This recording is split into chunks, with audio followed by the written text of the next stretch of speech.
So, in chapter 8, we're going to start talking about momentum, which you've probably used when you've been, talking about objects in motion, but we'll get into a physics description of it. So, the overview: study momentum, understand conservation of momentum, similar to how we studied conservation of energy in chapter 7. We'll also talk about the changes of momentum during collisions, which is actually impulse, and it creates a force. So how force and impulse and momentum are all related. And we'll also talk about center of mass. So we take an object that is comprised of many different pieces. We'll find the center of mass of all those pieces so that we can assume that the entire mass is at one point. And then we'll also apply momentum to rocket propulsion. So we'll cover chapters 8.1, section 8.1 all the way through 8.8. So kind of some of the maybe your ideas about momentum here. If I ask you which of these ships has larger momentum, if assume they're going the same speed, then you would probably say that the bigger ship has more momentum, right?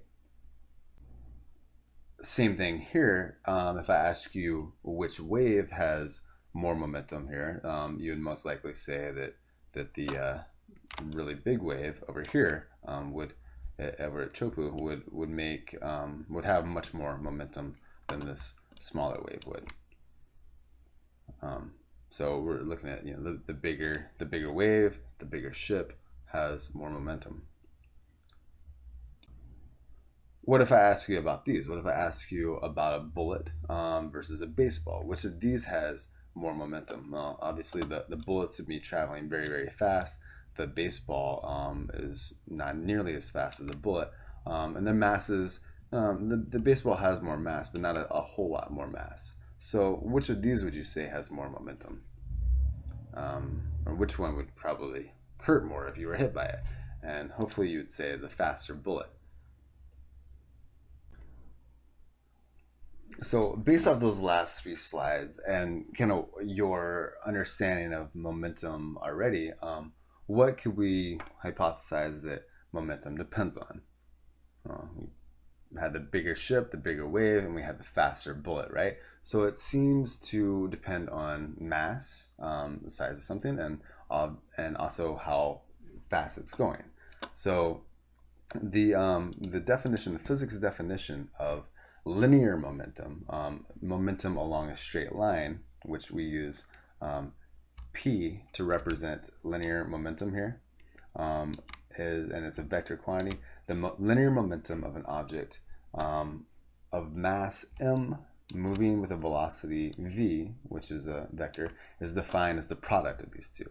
So momentum is simply mass times velocity, right? It's just the product of those two.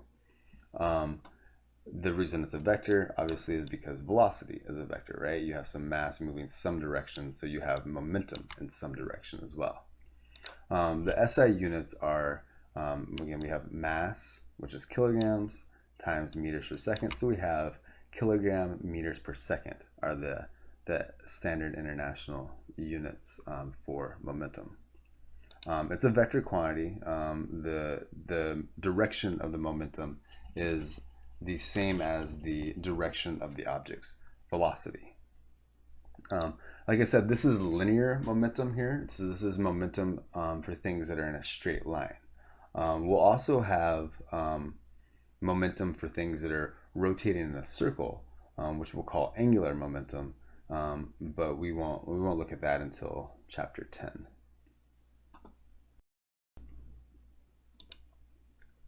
So just a graphical representation of the definition of momentum here.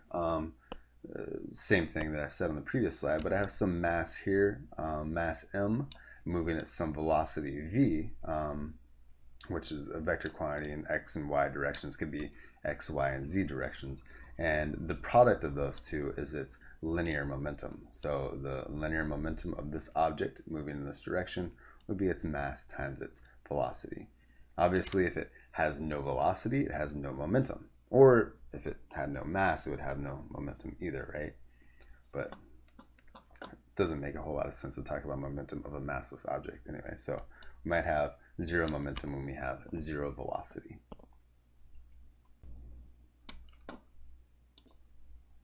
So to carry on kind of a central theme of things we've been doing all semester, if we have a vector quantity, how can we find the resultant of the momentums of several objects? Say we have a system has many objects in it, like I had the two ships together, right? I could find the momentum of those two ships together by doing what? And hopefully you guys would say if I want to find the resultant, then I would first break them into components and add them up. So we have the momentum is equal to, if we're just talking about two-dimensional, just an x and y, which is all we'll talk about in this course, is that we have the linear momentum is equal to the momentum in the x direction plus the momentum in the y direction. All right, so we have that the linear momentum in the x direction is the mass times velocity in the x direction. Momentum in the y would be mass times velocity in the y direction. And momentum in the z direction, if we had this, which again we won't in this course, would be mass times velocity in the z direction. So we can then add the superposition principle, and which just says that I can add all the momentums together. We have the momentum of the whole system. Say I have some objects A, B, C, and D. Say I go back to that picture with the two ships and say I had 4 ships or even an infinite number of ships. Then I can simply say the momentum of all the ships together, of the entire system of ships, would be equal to the momentum of object A plus the momentum of object B plus the momentum of object C plus the momentum of object D. I simply add them all together. Or if I wanted to find the x component of the momentum of that system, I can simply add their x components, right? So the x component of momentum of that system would be the x component of the momentum of object A, the x component of the momentum of object B, and the x component of momentum of object C, etc. We keep going off and adding up as many objects as we have. Same thing, we can do that in the y direction as well. So the momentum of the system in the y direction would be the sum of the momentums of the individual particles in the y direction. The same thing that we've been doing with resultants all semester long. We just have a different definition here for momentum is equal to mass times velocity.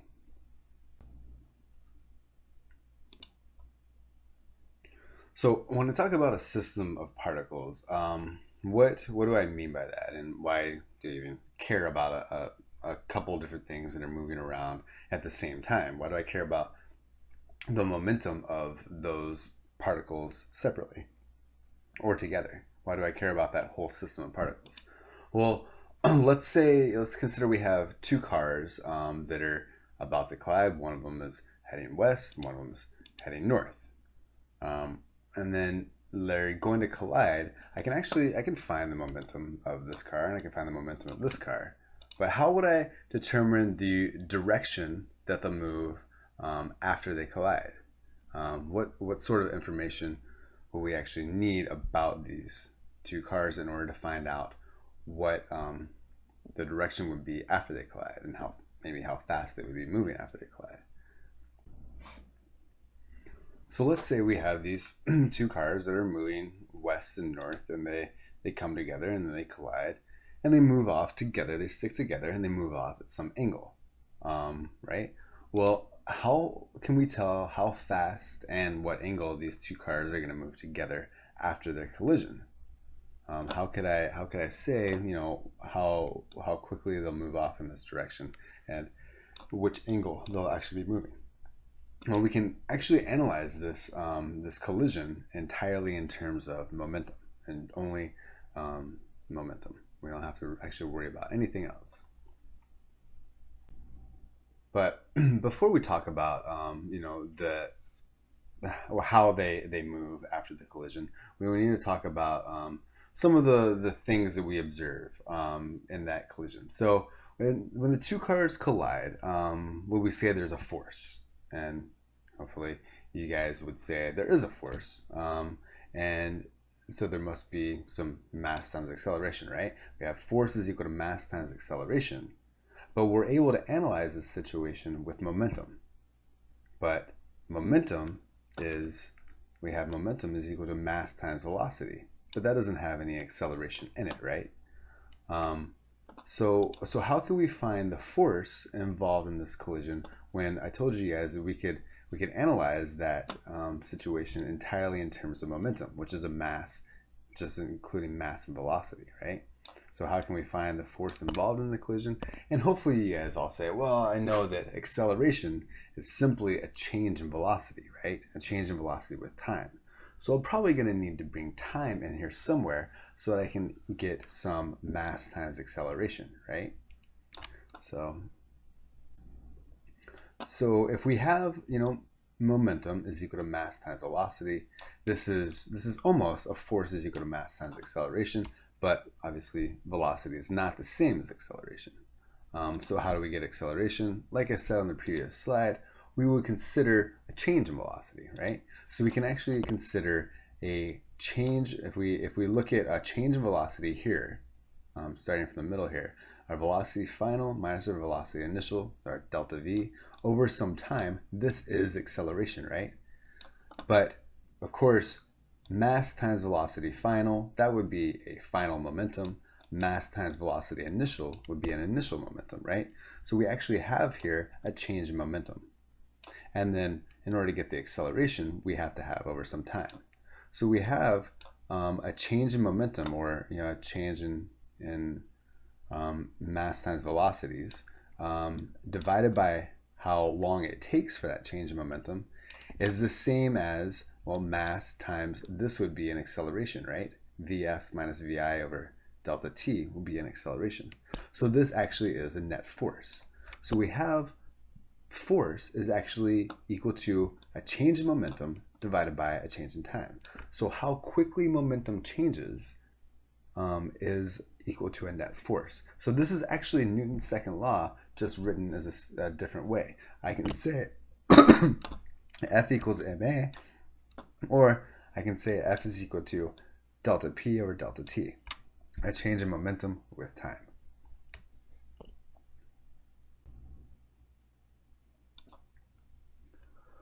So starting with that same equation, in order for momentum to change, as it does if that ship were to come to a stop, or those two cars are to collide, then in order for that momentum to change, the velocity also has to change, right? It was moving, then it came to a stop.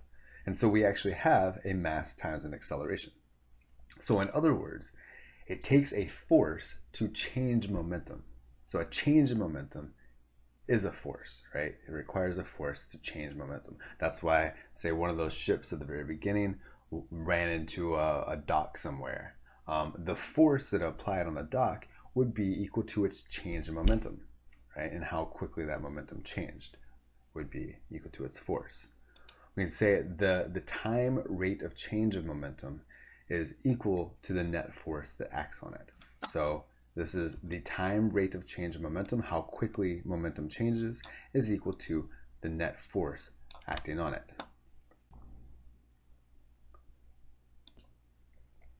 So a quick summary of kind of what I just said is that we have this equation here. So our force depends on the mass, depends on a change in velocity, and depends on the time it takes to change velocity, right? Mass, change in velocity, and the time it takes to change in velocity, or we can simply say that the force depends on the change in momentum with time. So both of these are true. Change in velocity times momentum, or times mass over time, or simply a change in momentum over time. And like I said previously, this is just Newton's second law written in terms of momentum instead of F equals ma. But it is the same law. F is equal to delta P over delta T.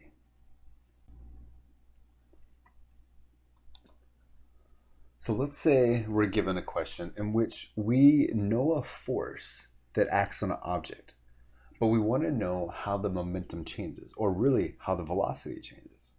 So sort of how we did stuff in chapter 5 when we applied a force, and then we used our equations of motion to figure out how the velocity was changing. A net force gave some acceleration, and that acceleration we could plug into the kinematic equations to find our change in velocity, right? Or velocity is equal to v naught plus acceleration times time. So we can do it actually much more simply, more elegantly with this equation here, and we can say that our net force is our change in momentum, which is a change in velocity essentially with time. So what other information would we need to know if we know a force that acts on an object and we want to know how the momentum changes? We would need to know how long that force acts, right? If that force acts for a longer time, then the velocity would be changed more. If the force acts very quickly, then the velocity is changed less, right? Or if I have, maybe more importantly, if I have a change in velocity, and I know the change in velocity, like something coming to a stop, and I knew the initial speed, and I know how long it took to get there, then I could actually find the net force acting on it over that time. So, everything, the force sort of directly relates time and force to your change in velocity. So a very useful relationship between these. And this relationship is so useful, in fact, that we actually gave it a name, and we called it impulse. So, and we give a new value because it's used so often, and this is J. J is actually our impulse. So impulse is defined as a force applied over some time interval. So it's force times delta t. The force applied over some time, right? So it gives us the change in momentum, right? If we go back to those other equations, we see that force times delta t would be equal to a change in momentum. So this is defined as the impulse, and it's a vector quantity because you have force, which is a vector, times a scalar, which is time, right? So we have a vector times a scalar is a vector, and so we have impulse is also a vector quantity. The direction is exactly the same as the force, right? Because obviously time has no direction. So impulse is defined as force times a time interval, force times delta t, and its direction is the same direction in which the force acts. But of course we have, force we defined earlier is equal to a change in momentum with time. So we have a force times a change in time, F delta t, is equal to a change in momentum, just simply algebraically rearranging this, right? So we say that, same thing I said previously, is that the impulse acting on an object is equal to the change in momentum of the object. And this is actually the impulse momentum theorem. So the impulse that acts on an object is equal to the change in momentum of the object. And remember, impulse is force times the change in time, right? So mathematically, the impulse momentum theorem is written as the impulse is defined as force times some time interval is equal to a change in momentum, right? And I can write a change in momentum is equal to mass times the final velocity minus mass times initial velocity, or simply mass times the difference of the velocities, or mass times delta v, right? So this is all true. I can say that the impulse is equal to mass times change in velocity. I can say that impulse is equal to a change in momentum. I can say that impulse is equal to some force times the change in time. So several things that I can relate together very quickly using just the impulse and the relationship with impulse and momentum and force and velocity. It's all very neatly packaged together in these equations. Now, impulse is only for a constant force because you have to have constant accelerations for these things to work. Otherwise, we need energy analyses to, as we saw in chapter 7, right?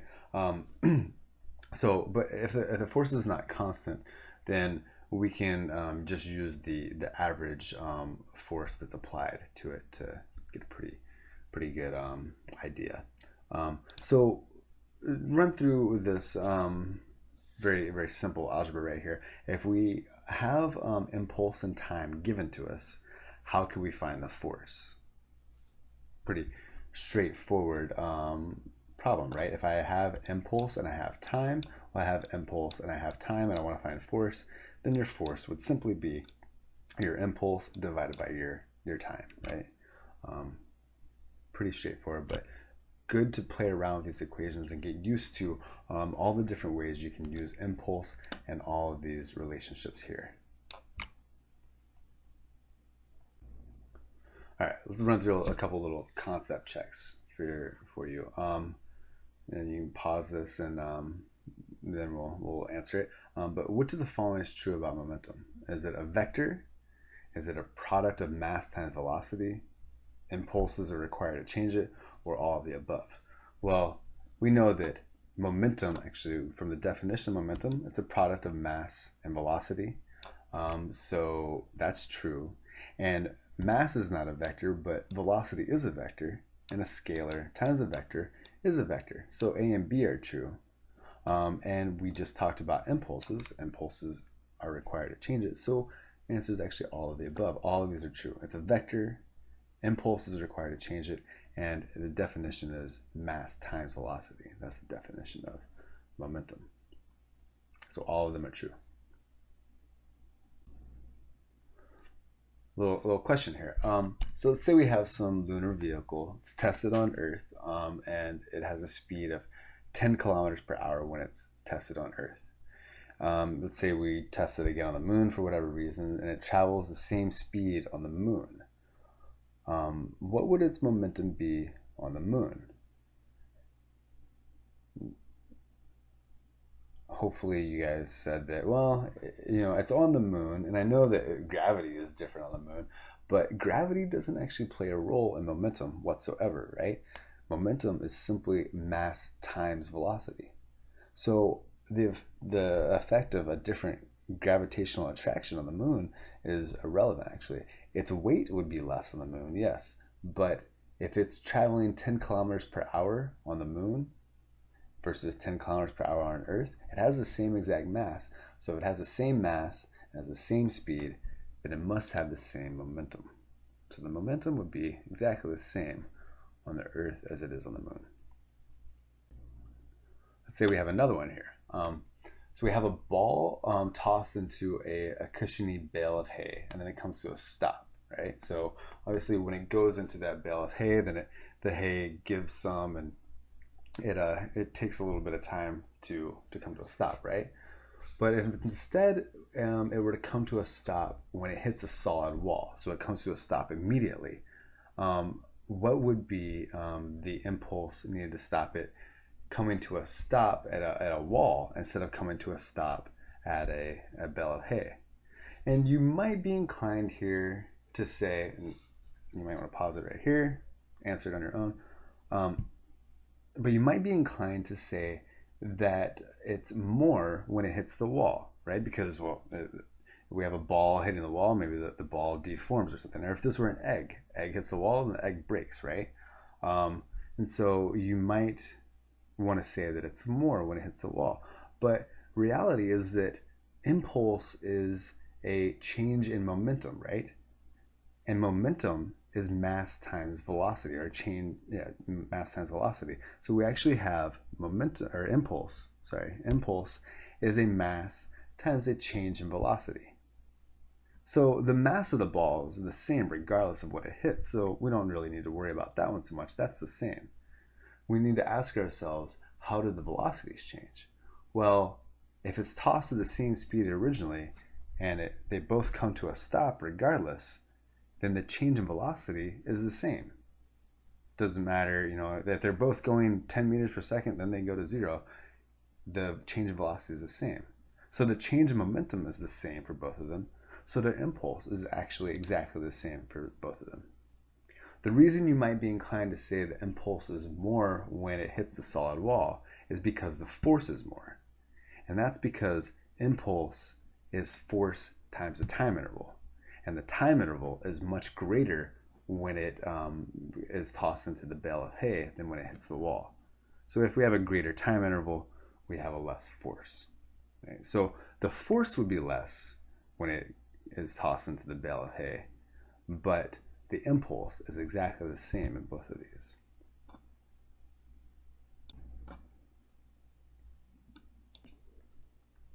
Well, let's take it up a notch here and say that if we have an object that falls and it bounces as it hits the ground, is that impulse on it greater when it bounces than for stopping it? So in one case it comes to a stop, in another case it goes down and then it bounces back up. Is that impulse on it greater?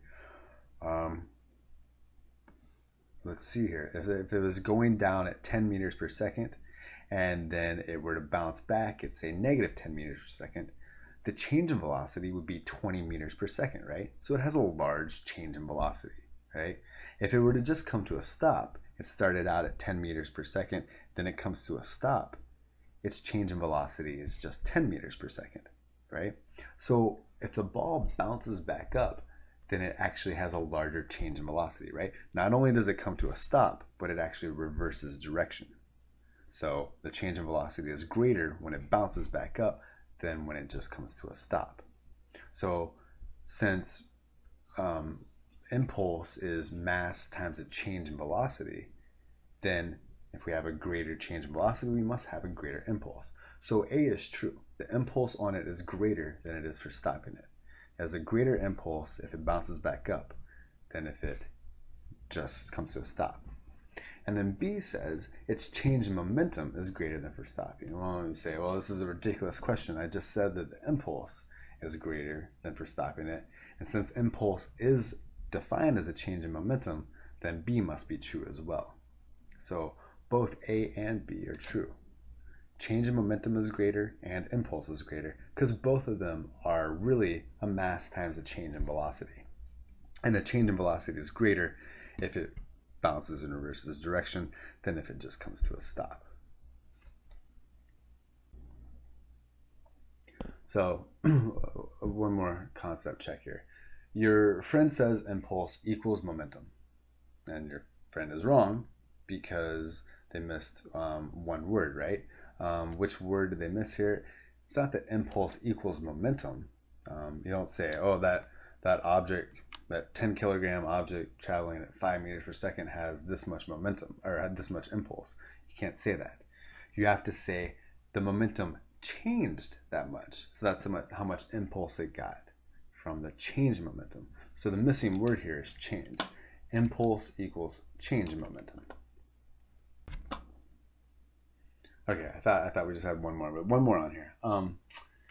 When both force and time of contact are doubled, how would the impulse change?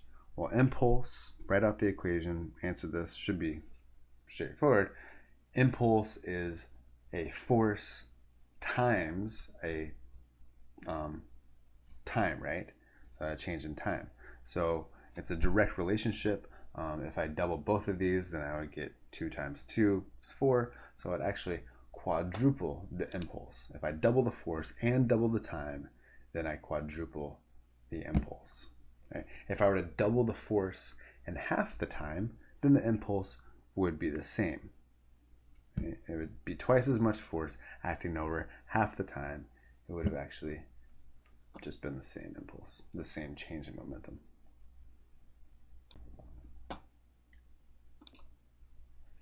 Okay, now that we've talked about the forces that are involved in this collision of these two cars going west and north, we can also talk about what are the consequences of that force. And we know that force causes a change in velocity, causes some acceleration, right? And so obviously the velocities of these two cars will change. They'll move off over here, and we'll use conservation of momentum in order to analyze the motion before and after collision. So another very important conservation law of physics is this conservation of momentum, which really allows us to consider things like collisions. It's very, very useful for collisions. Now, before, I know I've talked about a system of particles a few times, but I don't know if I've ever gone into a really good definition of them. So before we go into conservation of momentum, let's talk about a system of particles. So if we have a box here with some molecules in it, then I can say this is my system. All these molecules, everything inside this box is my system, and I have in here 6 different, looks like they're, I don't know, some sort of molecule, I'm not sure. And this is my system. I have internal forces might act on the system, and that's only the forces of these molecules within, right? It's the forces of the molecules on each other, right? So if this one hits this one, then they feel some force, but it's still within my system. So I call this an internal force. The forces the particles exert on each other. These are my internal forces, all these particles in here hitting each other, whatever. An external force is a force exerted on any part of the system by something outside of it, or external, right? So I have some external force that might act in, and all these external forces in here. If I have a particle that flies into my system, then it might interact with these. That would be an external force, right? For conservation of momentum, the conservation law that we're discussing here, we have to have the sum of all the external forces is equal to 0. I have to have, this doesn't say that I can't have any external forces, but I simply have to have basically the net external forces have to be equal to 0. There can be no net external force acting on this system. All the external forces have to be canceled, right? They have to be wiped out. The sum must equal 0.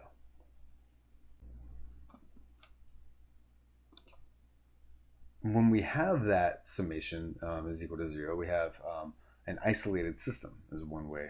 We have no external forces acting on it, right? So if I have an isolated system, maybe in chemistry or something, you might have a glass jar or a beaker or something, and you have some reaction in here, and this reaction takes place entirely in this closed system. There is no transfer of energy or mass or anything like that between this glass wall, right? It's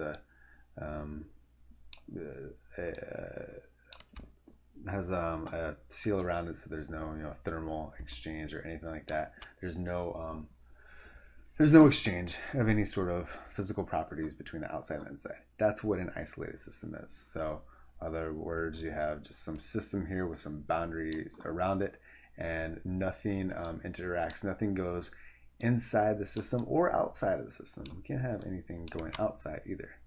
So we could have lots of different things we can call a system, and really it depends on what our problem is, what we call a system. So it could be a single object or a particle, which is what we do in free body diagrams. We consider a system to be that one body that we're free body diagramming. That's a system of one single object or one single particle.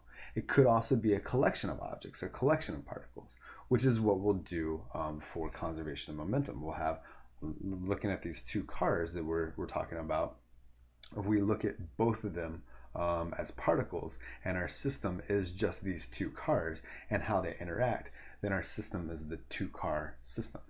It could also be some region of space, which we won't really do in this course, and they could vary in any size and any shape. They can be as big or as small as we want. We just kind of define them what is most convenient for us. So after studying conservation of energy, conservation of momentum is pretty much it's very similar.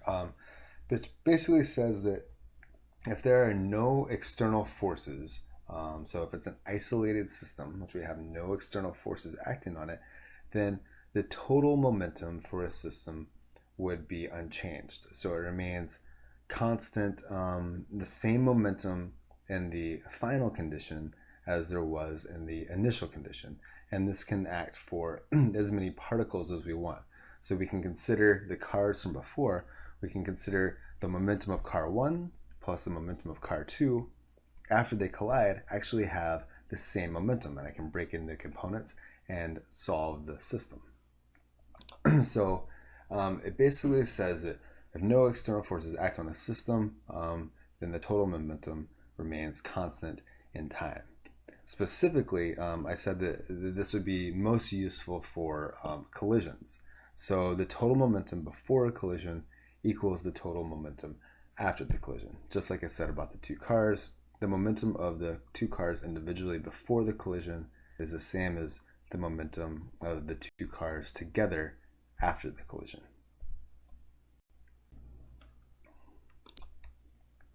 Writing this mathematically probably makes a little bit more sense, but what we have here, if I have two objects, mass 1 and mass 2, initially moving some velocity 1 initial and velocity 2 initial, so maybe this is the first car heading west and this is the second car heading north, then the momentum of the first car and its initial condition plus the momentum of the final car and its initial condition is equal to the momentum of the first car and its final condition plus the momentum of the second car and its final condition. Simply, the sums of the momentums are constant, right? It's equal in the initial condition, it's equal to the final condition, right? So we have momentum is conserved for the entire system of objects. Everything in that system that we defined, whichever system we defined can be convenient for our problem, all the momentum of the whole system, the sum of all the particles is conserved within that system, and it's constant within that system. So it includes all the objects that interact with each other, and it assumes that only the internal forces are acting during the collision. So this is basically saying that we have to have an isolated system. We have no external forces. So it assumes that only internal forces are acting, and we can generalize this to any number of objects. I can have 500 different objects and 500 different momentums that make 500 different collisions, and I can analyze that system with all 500 of those, or actually 1,000 components, x and y, if we're talking about 2 dimensions, and then resolve that. The sum of the momentums before would be equal to the sum of all 1,000 of those components after collision, right? So I can talk about this with any number of objects. We won't obviously talk about 500 objects at once, but it can be generalized to any number of objects. So conservation of momentum, very simply put in this illustration, is that I have a cannonball loaded in the cannon up here before it fires the cannonball, and it's not moving at all, right? And so this is our start line here, and then I blast it, and I can find out how quickly this moves backwards by analyzing how quickly this moves forward. I have the mass of this times its velocity moving forward is equal to the momentum of this moving backwards, right? That's because this would have a positive velocity, right? And this would have a negative velocity. So it would have a kind of a negative momentum vector, and this would have a positive momentum vector. When I add these together, the momentum would be equal to 0, the same as we had in the initial condition before the cannonball was fired. So this, given a forward velocity, would result in this having a backwards velocity, because we must have a positive momentum here, so a negative momentum back here for the cannon itself.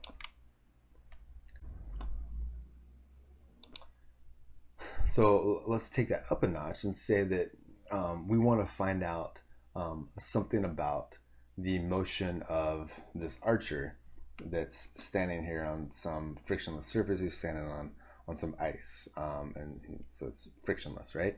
How will we find the momentum, or not the momentum, but the motion of that archer? Could we use Newton's second law? Well, not really, not if we don't have any information about the force or the acceleration, right? Maybe we have some information about the mass, but if we have no information about the force, we can't really find any information about the acceleration, right? So not knowing the force, we wouldn't be able to do it. Energy approach, we don't know anything about the work or the energy.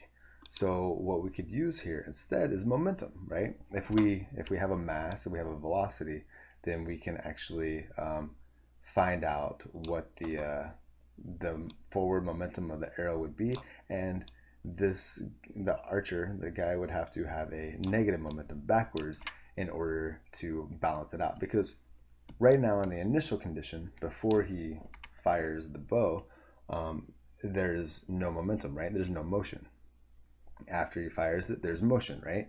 There's going to be forward motion of the bow or the arrow, and that's going to be a positive momentum.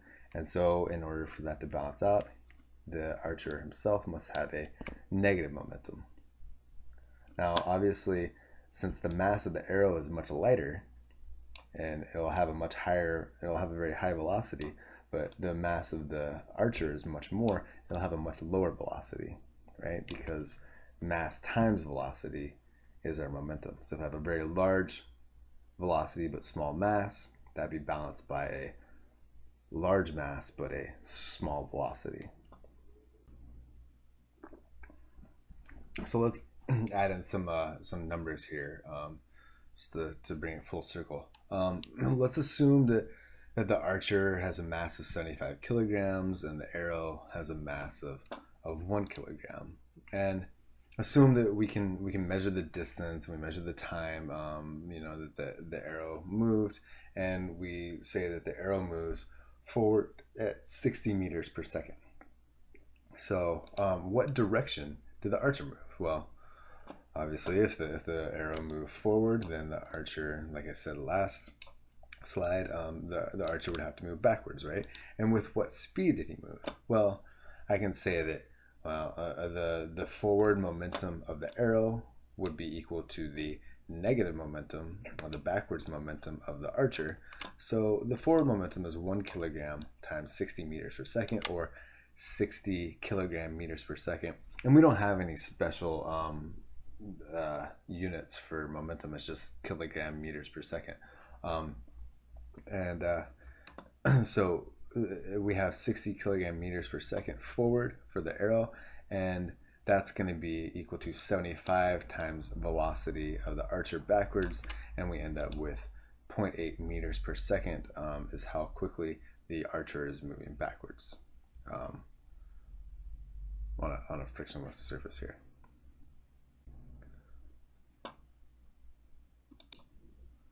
So both of those examples, both the cannon and the archer, would both examples of recoil, in which something is stationary and then you shoot something forward and you get some reaction backwards due to the conservation of momentum, right?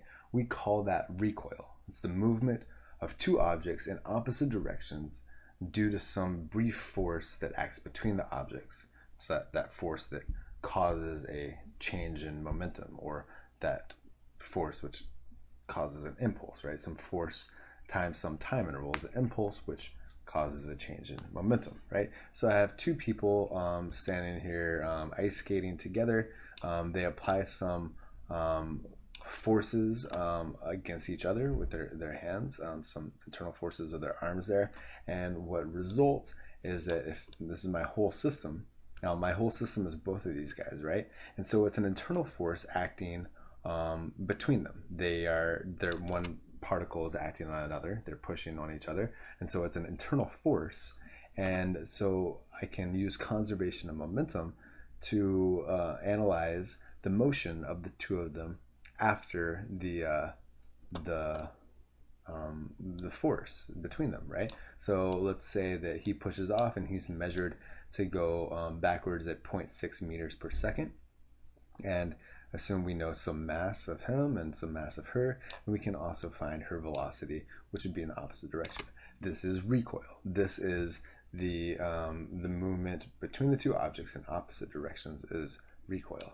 Same thing here with a clown being shot out of a cannon, right? You have a 500 kilogram cannon, you have a 100 kilogram clown. The clown moves forward at 15 meters per second. We can find what the velocity of that cannon is backwards. And hopefully we can, at this point, we can do this in our head. We have momentum forward of this clown would be 1500 kilogram meters per second. And so the momentum backwards of the cannon is also 1500 kilogram meters per second. If the mass is 500 kilograms, then its velocity would be its momentum divided by its mass, or 1500 divided by 500. So it's moving backwards at 3 meters per second.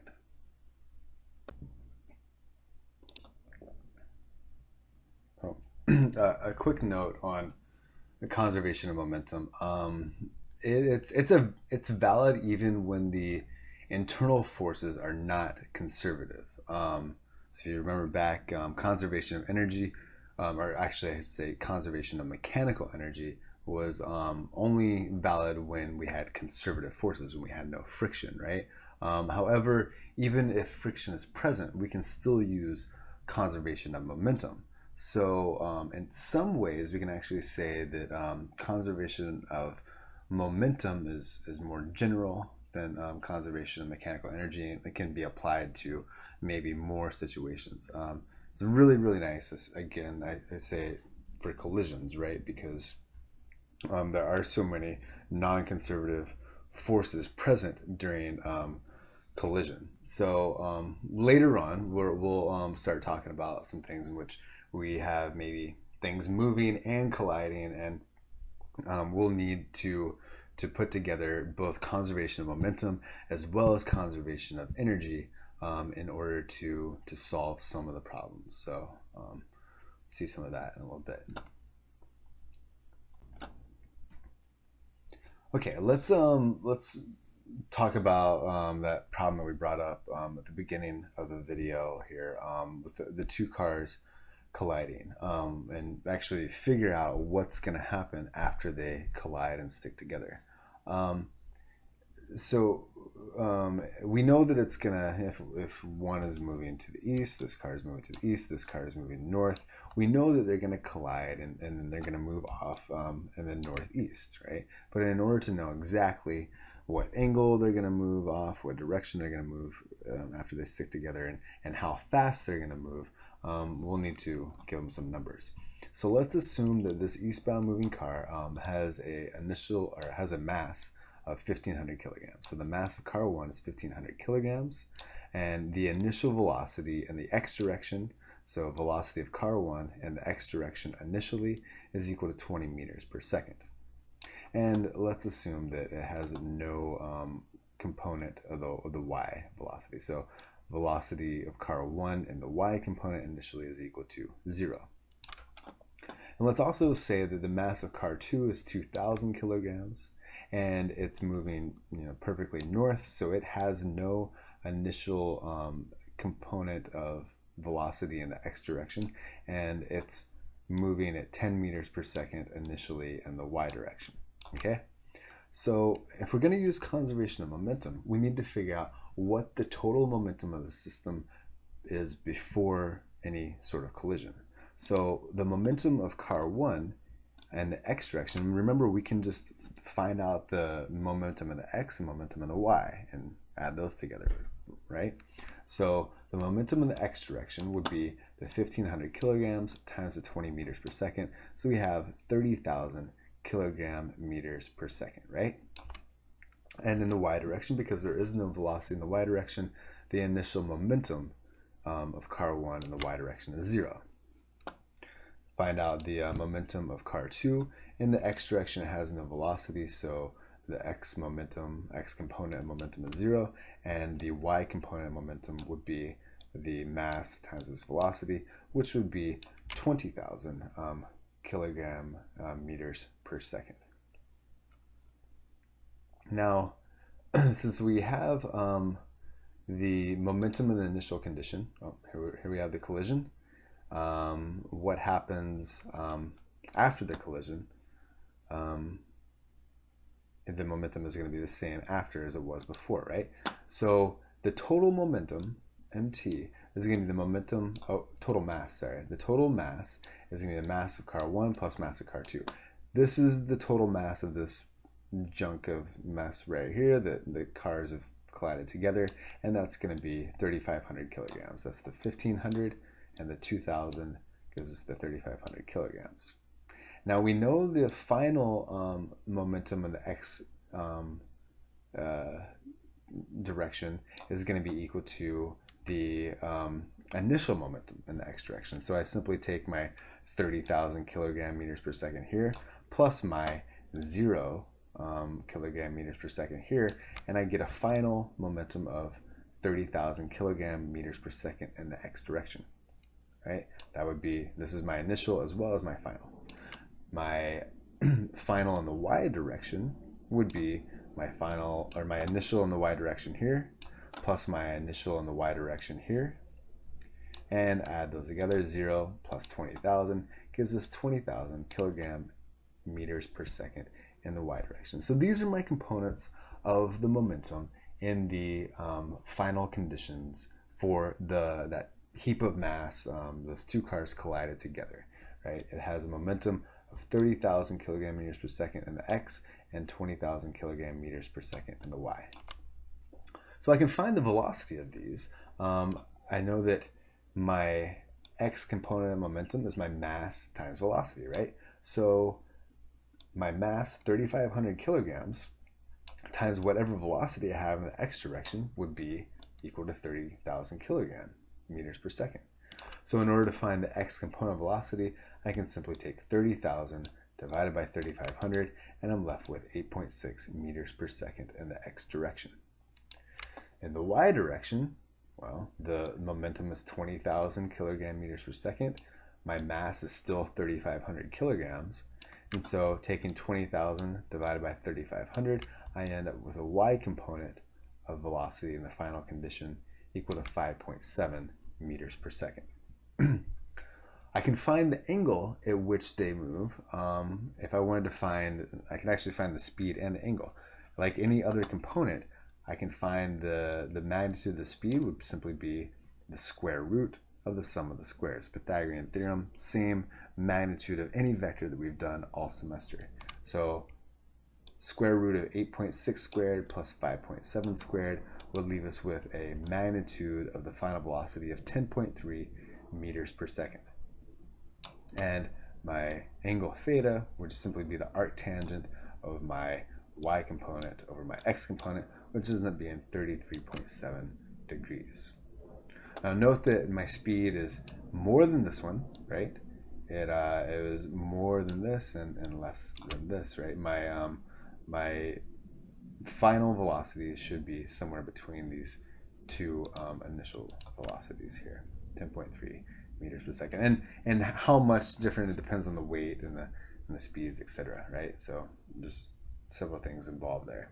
But my final speed is 10.3 meters per second, and my angle is at 33.7 degrees. And this is measured in standard position. So this is measured counterclockwise off the positive x axis.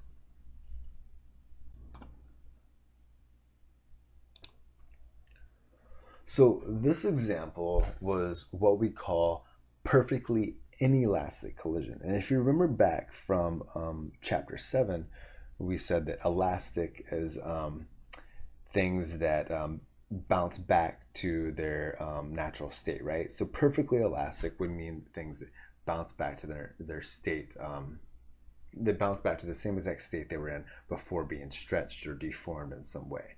If it's inelastic, then it's not elastic at all, so we call it perfectly inelastic, would be something that doesn't bounce back at all. So in terms of collisions, perfectly inelastic collision is a collision in which the objects stick together after colliding. They mesh together and then they become one object that moves, moves with one direction, right? So that's a perfectly inelastic collision. Conservation of momentum for a perfectly inelastic collision says that the masses are going to add together, just like we had in the last problem, which I just took one mass plus the other mass, gave me a total mass after collision. That's what we have here. So basically, conservation of momentum says that the momentum of the first one initially plus the momentum of the second one initially is equal to the momentum of the first one in the final condition plus the momentum of the second one in the final condition, which then I can reduce this down, because if they're moving together, then v1f is equal to v2f. It's actually the same exact velocity because I have one object stuck together, right? So this reduces down to the initial velocity of the first one, or the initial momentum of the first one, plus the initial momentum of the second one is equal to the total mass, the sum of all the masses, times whatever the final velocity of that single mass is after the collision. And this is because the objects share the same velocity after they collide. They become one object, right? This is for a perfectly inelastic collision. Objects stick together, they have a common velocity after they stick together. So again, if you remember back to chapter 7, we talked about some of the ways that a couple cars colliding, energy can be transformed. And we said one of them was deformations, right? And so we can ask ourselves, was energy conserved in the collision of the two cars? And total energy was conserved. So actually, maybe what I should be asking here is, was the mechanical energy conserved in the collision of the two cars? So let's say, oh, no, it didn't. It didn't happen. So what happened to this, to the energy, right? So we had some deformation, we had some heat, we had some noise, things like that. All the things that we actually talked about in chapter 7. And some other things might have happened: friction, heat, bending of the steel, all that stuff, right? So we can actually summarize here that any time we have an inelastic collision, some of the energy is transformed to deformation, heat, noise, or other forms of energy. And so the energy, the mechanical energy, total mechanical energy, is always going to be less after the collision if we have an inelastic collision. Perfectly inelastic, or sometimes we'll say partially inelastic, in which things might hit and they crumple a little bit and then still bounce off of each other, which is much more likely. That's kind of realistic, right? If you get in a car accident, the cars don't meld together, right? They hit, deform, bounce back, and it's actually just partially inelastic. But in any sort of inelastic collision, our total mechanical energy is always going to be less after the collision. So a little example here, a little illustration. Let's say I have some mass of like clay here. It has some momentum, has some velocity and some mass, and moves together, and then it hits something with twice the mass, right? And it hits it, and then it moves this, and I actually have here now, this is 3m, because I had 1m, 2m, I have 3m in total, and I have some velocity here, right? And I can find out what that velocity is based off of the conservation of momentum, right? It actually, since I have 3 times the mass, then this would be mv, and since this is 3m, this actually must be 1/3 v, 1/3 v1. It has to be actually moving at 1/3 the velocity in order to have a conservation of momentum here.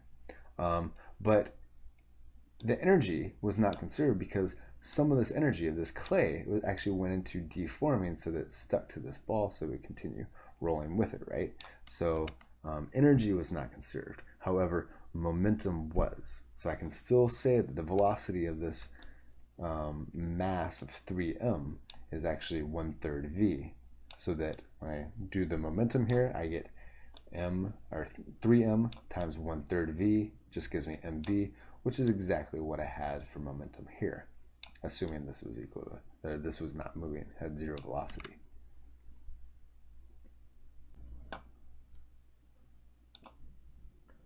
So do we ever have a situation in which the energy is conserved? If I have two cars hitting, or two objects that hit each other, is there any situation in which energy would be conserved? Now, we talked about mostly just deformation, and heat kind of comes from that deformation as a source of loss of mechanical energy.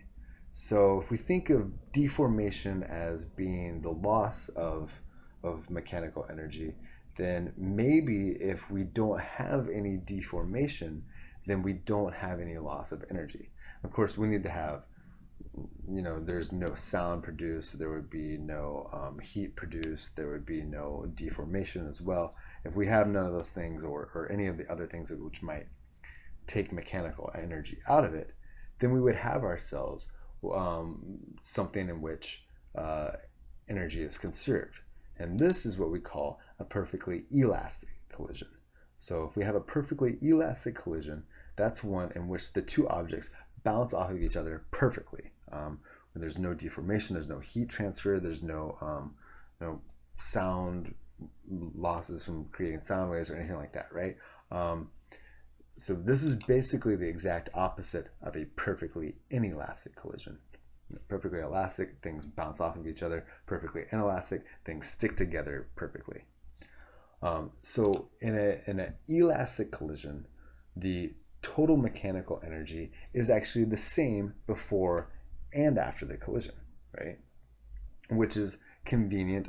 So if we know the type of collision, we can actually possibly use another equation, or we can use another equation in which we can use conservation of energy as well. So in a perfectly inelastic collision, we have no energy conserved. We can't use conservation of energy because there's deformations. But a perfectly elastic collision in which two things bounce off of each other, we have a conservation of energy. There's no energy, or conservation of mechanical energy. And so we can actually use two equations for perfectly elastic collisions, which are, these equations are the conservation of momentum as well as the conservation of energy.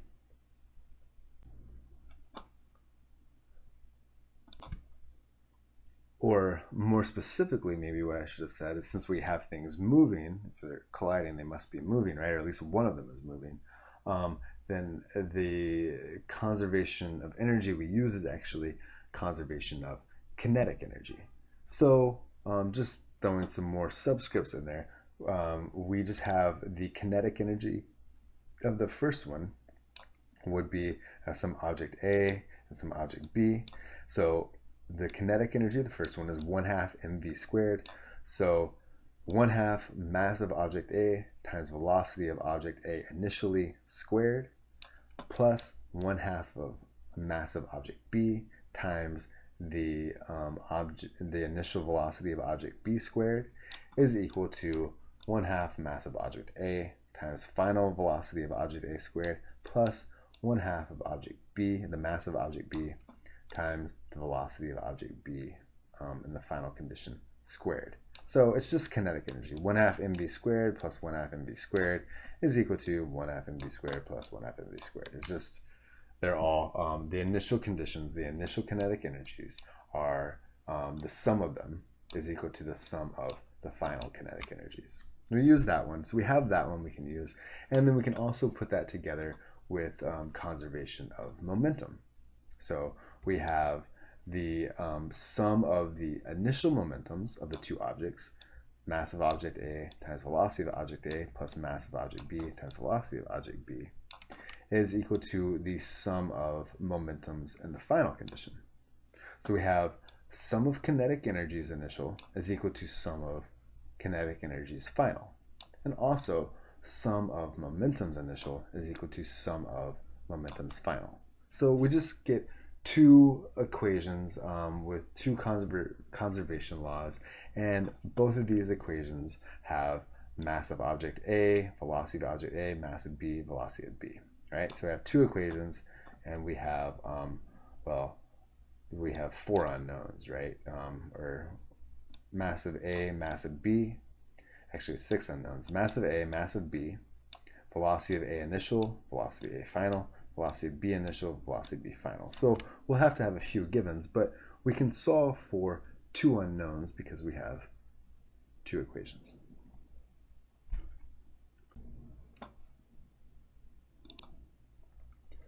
Now, the algebra behind combining these two equations is somewhat lengthy, so we'll jump to the conclusions here. But if we combine them together, we can actually say we can write the final velocity of object A in terms of the masses and the initial velocity of object A. So we don't even need to know velocity of B at all. We can say velocity of object A is the difference between the masses divided by the sum of the masses times the initial velocity of object A. The velocity of object B in the final condition is this one, twice the mass of object A divided by the sum of the masses times the velocity of object A in the initial condition. More importantly, though, and this is the equation that we'll use much more when we're solving problems with perfectly elastic collisions, which also comes from combining the two previous equations, the two conservation laws, is that we have the difference of the final velocities. So velocity B final minus velocity A final is equal to the opposite direction, but same magnitude of the difference between the initial conditions. So VB initial minus VA initial. So I can take the difference in velocities in the initial condition. I can make the opposite sign, and that's the same as the difference of the velocities in the final condition. So it says that the relative velocity of the two objects has the same magnitude before and after collision, and the relative velocities have the opposite directions. So this magnitude is the same, VB minus VA, VB minus VA, and this negative indicates that it's opposite direction. So the relative velocity is the same between them. So let's say one was moving 10 meters per second, other one was a positive 10 meters per second, and the other one was a positive 5 meters per second, right? So the difference between them is 5 meters per second. The relative velocity between them after the collision would still be 5 meters per second, but it would be opposite direction. So it would be a negative 5 meters per second would be the difference between them. Okay, so same magnitude, opposite direction. Play around with this equation. Play around with using it and tack this on with the conservation of momentum, and get familiar with using this to solve problems involving perfectly elastic collisions.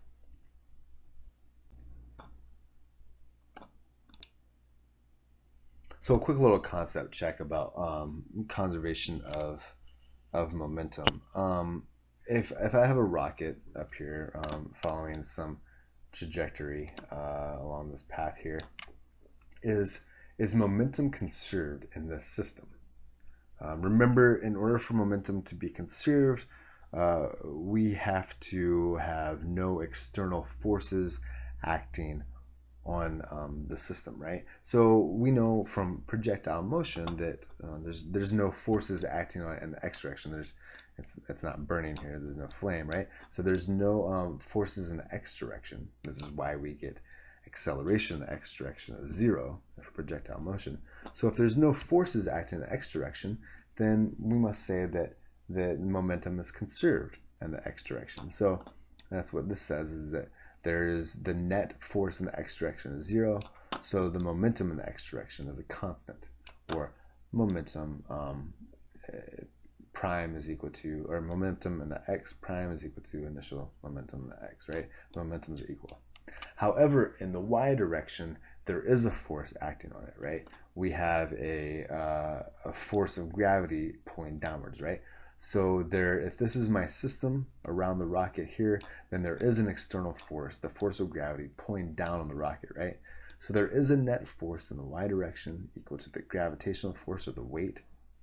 And so because there is an external force, the momentum in the y direction would not be constant. So we can use conservation of momentum in the x direction, but not the y direction for this particular problem. So I don't want to run through this whole problem since this video is getting really long already.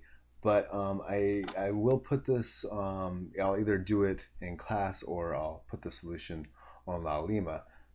But the important thing to do in this problem is actually we have to put conservation laws together.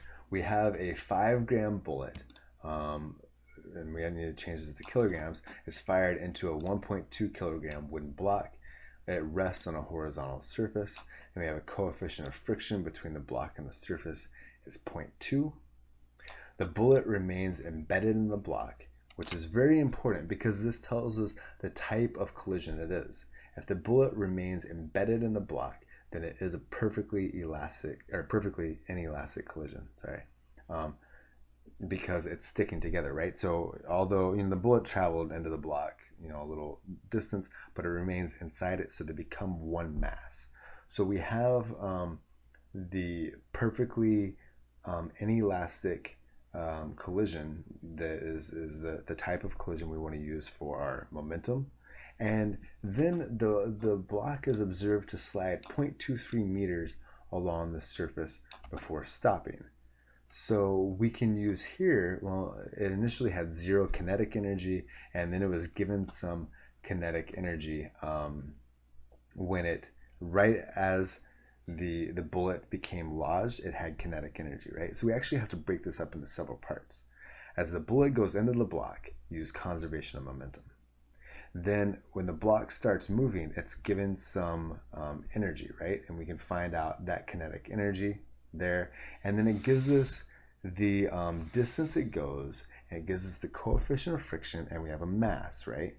So we can actually figure out the force of friction, and we have a distance, so we can figure out what the work is done by friction, and then that work must equal a change in kinetic energy, and then that kinetic energy has velocity in it, so we can work backwards from there with that velocity to find the initial momentum of the bullet using conservation of momentum.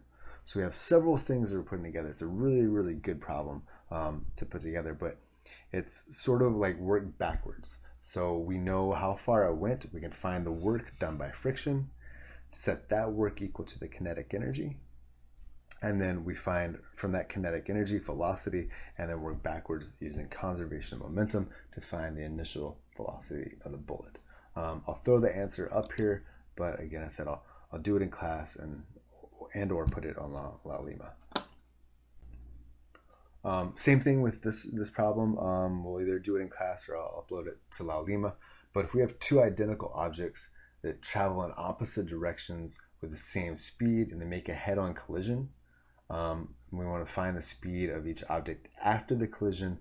If one, they stick together, and if two, it's perfectly elastic. Well, they're identical objects, so they have the same mass, right? And they have the same speed v, and so their momentums are actually the same magnitude, but they're opposite directions, right? One has a positive mv, one has a negative mv. So the sum of those momentums is 0. And so after they stick together, the sum of the momentum must be 0 as well. And since the mass isn't 0, then the velocity is 0, right? So they would actually just come together and stick and they would stop. If they're perfectly elastic, they bounce off of each other, right? So the one that was moving at positive v bounces back to a negative v, and the one that was moving at negative v bounces back to a positive v. And again, I'll We'll either do this in class or I'll put it on La Lima.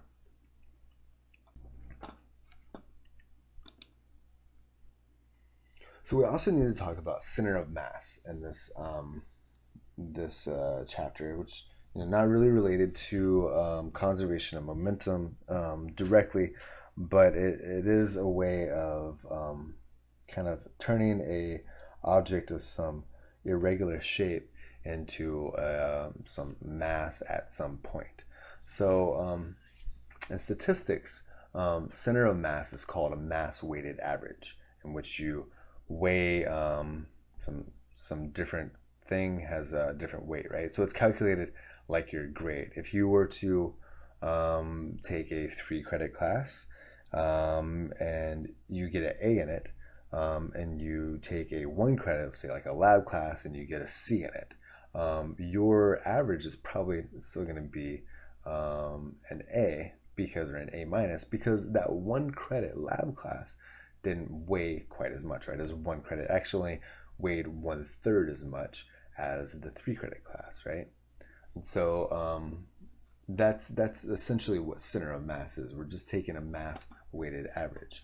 So if I have some odd shape right here, the way we use it in physics is I have some odd bean shaped type thing, and I actually take every single point and I take how far away it is from some center, take that mass times some center, and I weight my average, and I find my center of mass is right here. So this would be, it's kind of like I can treat this entire object as having the mass of the whole thing at this one point. This would actually be the balancing point too. If I were to try to balance it on my finger and I put my finger right here, it would balance perfectly at that point if that's the center of mass. Same thing over here, we have 3 different masses.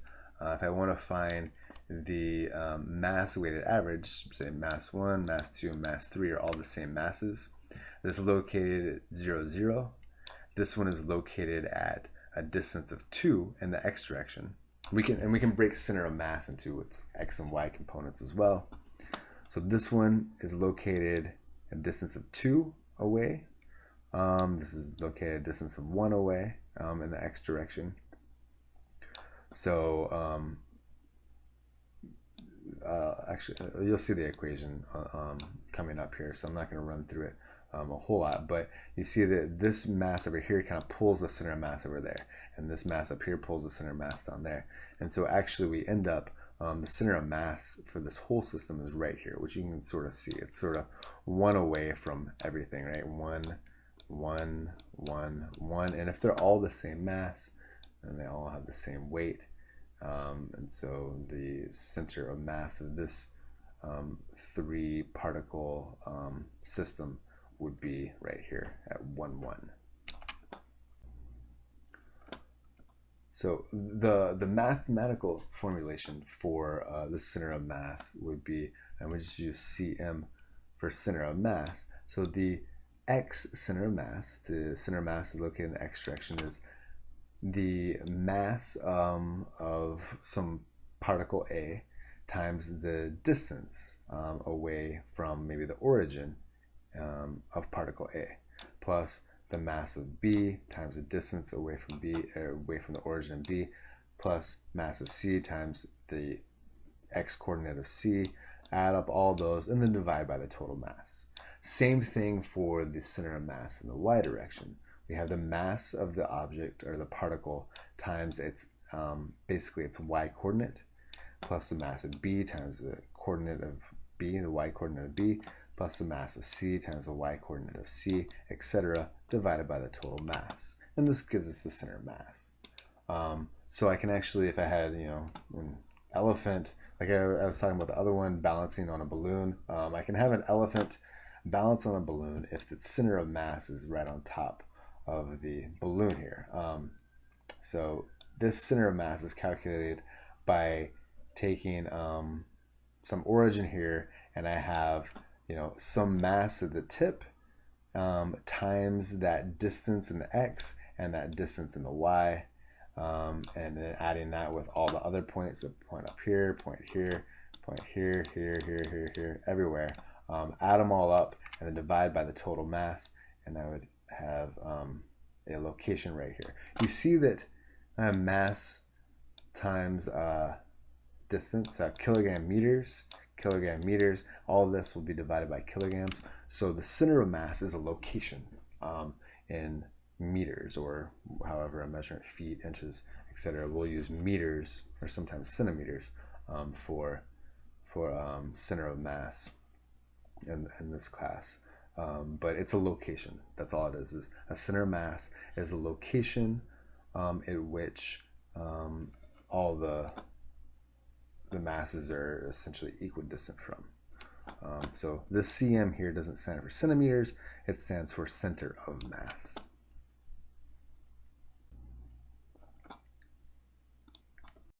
So we want to talk about the motion of the center of mass in this class, and so we can actually we can extend this to the velocity of the center of mass, in which I simply take a mass-weighted velocity. Instead of a position, we're using a velocity. So this is just the mass of some particle A times its velocity plus mass of B times its velocity plus mass of C times its velocity, all divided by total mass, would give us sort of the center of mass velocity, or the velocity of the center of mass.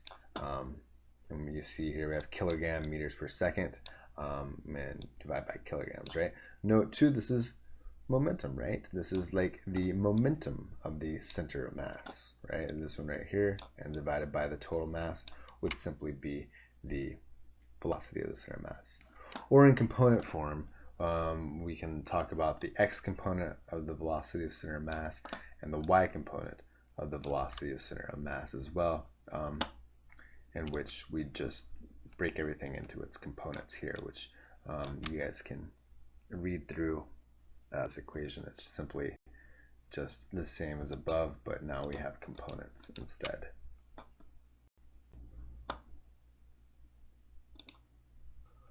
So as I alluded to a minute ago, if we let the total mass as m be just m equals mass of A plus mass of B plus mass of C, it's the total mass of the object, and then we could say the velocity of the center of mass is equal to mass of particle A times velocity of A plus mass of B, velocity of particle B, etc., divided by the total mass. Or algebraically, I simply multiply both sides by the mass, the total mass, and I have mass times velocity of the center of mass is equal to the sum of all these momentums, right? Which we know the sum of the momentums is the momentum of the system. So the momentum of the system is the same as the momentum of the center of mass. So mass times velocity of the center of mass is momentum of the center of mass, and that's equal to the momentum of the entire system. So in other words, if we have an isolated system in which the momentum remains constant, so we don't have any external forces changing momentum, then the velocity of the center of mass is also a constant. Okay, so we have a constant velocity of the center of mass. If we take this a step further and we take it to the mass-weighted acceleration, then we can say the mass times the acceleration of the center of mass. And this is using the same development that we use for mass times velocity of the center of mass, or the momentum of the center of mass. We have mass times acceleration of the center of mass would be the sum of all the mass times accelerations of the individual objects, right? So this is equal to the sum of the masses times the accelerations. So this would be the sum of external forces.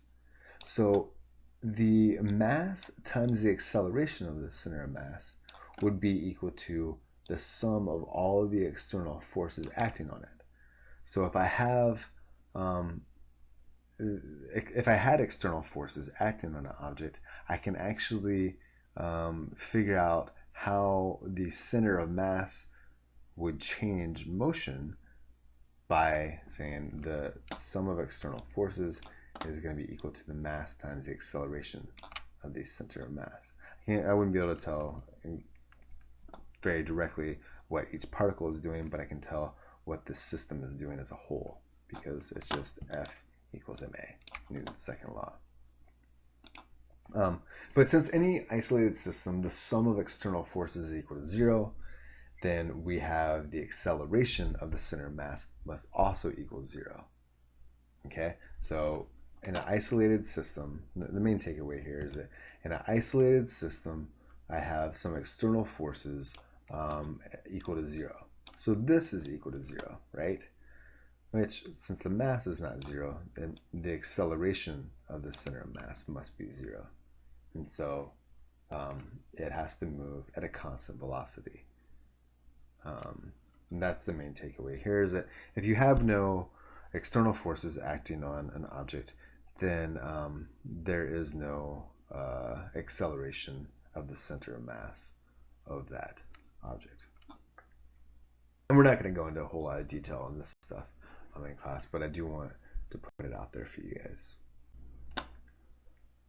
So here's a nice figure that kind of puts that together a little bit more of what was going on. If I have some wrench that is falling, then, and it's even spinning, they give some spinning around here, I have the center of mass is indicated by this white dot right here. And you see, even though the mass is rotating around, each part has some different velocity. The velocity of the center of mass is constant, right? It moves in this straight vertical line, and each dot is spaced equally, right? So there's no change in velocity. It's a constant velocity. In an isolated system, this wrench, the center of mass of this wrench has a constant velocity. Now, you might say, well, that's weird. It looks like it should, right? Because there's an external force if it's falling. But what's really going on is actually this is sliding along a table. They put this sliding along some black table, and they put some spinning on it, and so we have a constant velocity. It's a frictionless table, so there is no acceleration in the y direction here. So we have no net forces acting on it, so we have constant velocity. It might seem tricky at first because it looks like it's falling, but it's not really falling. If it were, then we would have some acceleration of the center of mass and some increased velocity. It would still be in a straight line, but the spacing would get to be more and more and more because it would be accelerating downwards. So we can treat it like a projectile, or not even a projectile, just something in free fall from chapter 2. If we had the if it were falling.